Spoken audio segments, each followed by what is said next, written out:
Hello everyone, मैं निम्मी शर्मा स्वागत करती हूँ आपका आपके अपने यूट्यूब चैनल निम्मीज नॉलेज पॉइंट पर। तो आपको पता है हम लोग पॉलिटी पढ़ रहे हैं और पॉलिटी में हम लोग पढ़ रहे हैं अपने संविधान का विकास।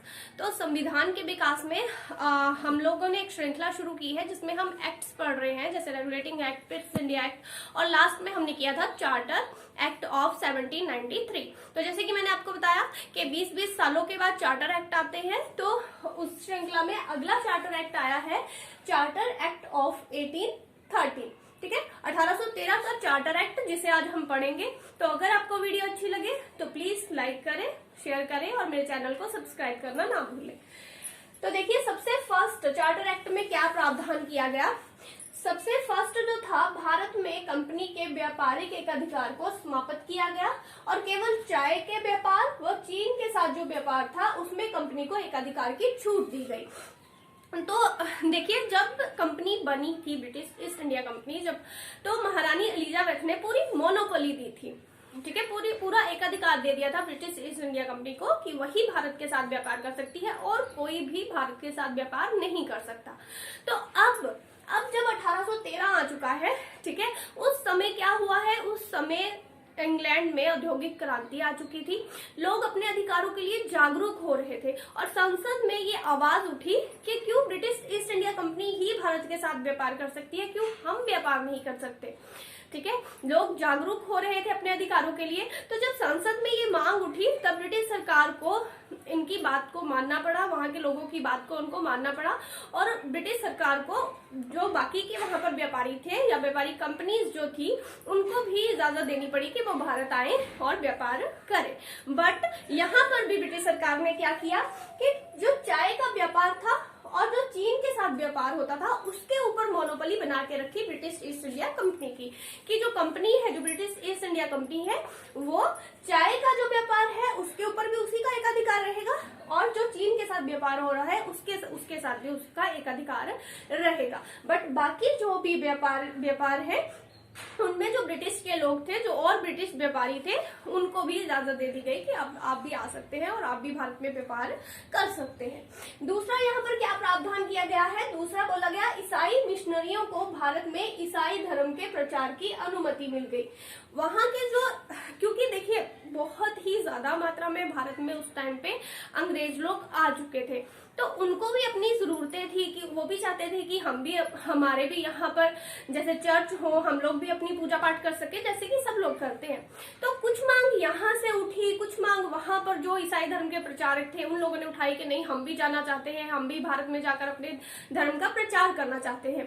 तो वो बात भी ब्रिटिश सरकार ने मान ली और ब्रिटिश सरकार ने जो भी ईसाई मिशनरी थे उन लोगों को भारत आकर उनके धर्म का प्रचार करने की इजाजत दे दी। जब हम एजुकेशन पढ़ रहे थे ब्रिटिश भारत में, हम लोगों ने, मैंने आपको पढ़ाए हैं वुड्स डिस्पैच हमने पढ़ाया है, उससे पहले हमने मैकॉले मिनट किया था। तब मैंने आपको बताया था कि 1813 के एक्ट में ईसाई जो मिशनरीज थे उनको इजाजत दे दी थी भारत आने की। और दूसरा, यहाँ पर इन्होंने क्या किया था कि पश्चिमी शिक्षा का प्रचार करने की भी व्यवस्था की गई थी और शिक्षा पर 1 लाख खर्च करने का भी प्रावधान था। ये मैं आपको वहां पर पढ़ा चुकी हूँ।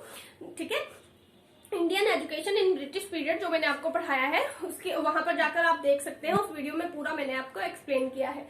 तो यहाँ से ही पश्चिमी शिक्षा शुरुआत होती है। पश्चिमी शिक्षा की शुरुआत भारत में, अंग्रेजी शिक्षा की शुरुआत जो भारत में होती है ना, वो इसी एक्ट के कारण होती है कि जब ये एक्ट आता है उसके बाद काफी लोगों में मतभेद होता है। फिर उसके बाद मैकॉले एक अपना घोषणा पत्र निकाल देते हैं, है ना, कि जो है अंग्रेजी शिक्षा ही भारतीयों के लिए सही है और अंग्रेजी शिक्षा का ही आगे प्रचार प्रसार होना चाहिए। और उसके बाद तो आपको पता ही है, आज तक अंग्रेजी को हम अपने भारत से नहीं निकाल पाए, इवन की वो ही आज सबसे स्ट्रॉन्ग लैंग्वेज जो है वो मानी जाती है और कुछ हद तक है भी।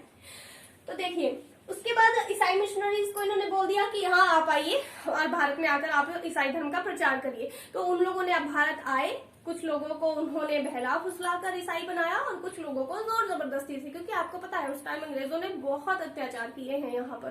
तो लोगों का धर्म परिवर्तन शुरू हो गया था यहाँ से। यही वो चार्टर एक्ट था जहां से ईसाई धर्म और अंग्रेजी की शुरुआत हुई है भारत में।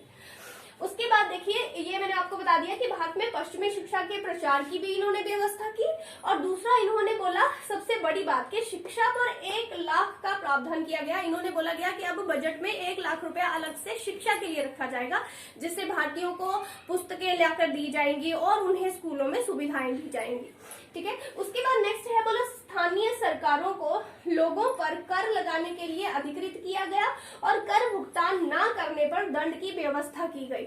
आपको पता है, जब आपने अगर हिस्ट्री पढ़ी होगी, और मैं आपको हिस्ट्री पढ़ाऊंगी, हम लोग बहुत थॉरली हिस्ट्री पढ़ेंगे, तो हुआ क्या था कि बहुत ही अलग अलग तरह के भारतीयों पर कर थोप दिए गए थे उस टाइम पे।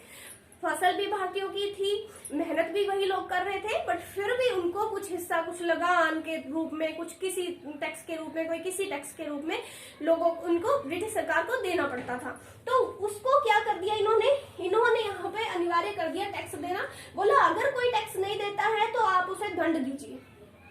स्थानीय जो सरकारें थी उनको बोला कि आप लोगों पर टैक्स लगाइए, कर लगाइए, आप उनसे कर वसूल कीजिए, और अगर वो आपको टैक्स नहीं देते हैं तो आप उनको दंडित भी कर सकते हैं। ठीक है। उसके बाद नेक्स्ट था, कंपनी के व्यापारिक खातों और प्रशासनिक खातों को अलग कर दिया गया, क्योंकि कंपनी को बहुत ही मुश्किल हो रही थी कि कहाँ व्यापार से कितना धन आ रहा है, और जो भारत से इधर उधर से कोई टैक्स, कोई कुछ करके जो ये धन इकट्ठा कर रहे हैं, तो उसमें उनको काफी हिसाब किताब में दिक्कत हो रही थी। तो यहाँ पर उस दिक्कत को भी खत्म कर दिया गया। क्या किया, व्यापारिक खाते, जो व्यापार से धन आ रहा था उसका एक अलग खाता बना दिया गया, और जो प्रशासनिक खाते थे, जो टैक्स वगैरह से ये लोग यहाँ पर या और किसी तरीके से ये लोग जो जबरदस्ती से जो धन इकट्ठा कर रहे थे, वो जो इनके खाते थे उनको अलग कर दिया गया। तो ये 2 खाते जो थे वो अलग अलग कर दिए गए। ये 1813 के प्रावधान थे, और 1813 का चार्टर एक्ट बहुत इंपॉर्टेंट है।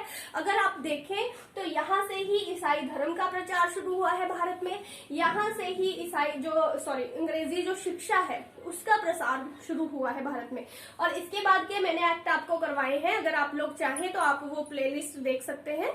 ठीक है। इंडियन एजुकेशन, जिसमें मैकॉले मिनट, वुड्स डिस्पैच और हंटर कमीशन मैंने आपको करवाए हैं, तो वो यहाँ से ही, वो जो अंग्रेजी शिक्षा है ना, वो इसी एक्ट से शुरू हुई थी।